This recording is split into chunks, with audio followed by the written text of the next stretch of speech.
किसी घने जंगल में एक महान ऋषि तपस्या करते थे। वे ध्यान, योग और भक्ति में लीन रहते थे। दूर दूर से लोग उनके दर्शन करने आते और उनके ज्ञान से प्रेरणा लेते। उसी जंगल में एक शिकारी भी रहता था जो जीव जंतुओं का शिकार करके अपना पेट भरता था।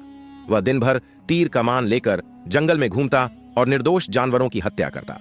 आर्षि जब भी उसे देखते तो घृणा से भर जाते और सोचते, यह निर्दयी इंसान केवल पाप कर रहा है, नरक में जाएगा। धीरे धीरे आर्षि का ध्यान भगवान की भक्ति से हटकर शिकारी की निंदा करने में लगने लगा। दूसरी ओर शिकारी जब भी आर्षि को तपस्या करते देखता तो उसे ईर्ष्या नहीं बल्कि श्रद्धा होती।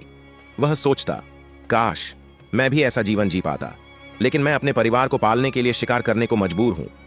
वह रोज रात भगवान से प्रार्थना करता, हे प्रभु, मुझे भी सही मार्ग दिखाओ। समय बीतता गया। एक दिन दोनों की मृत्यु हो गई।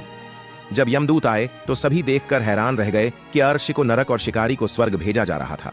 अर्षि ने गुस्से में यमराज से पूछा, मैंने जीवन भर तपस्या की, फिर भी मुझे नरक क्यों?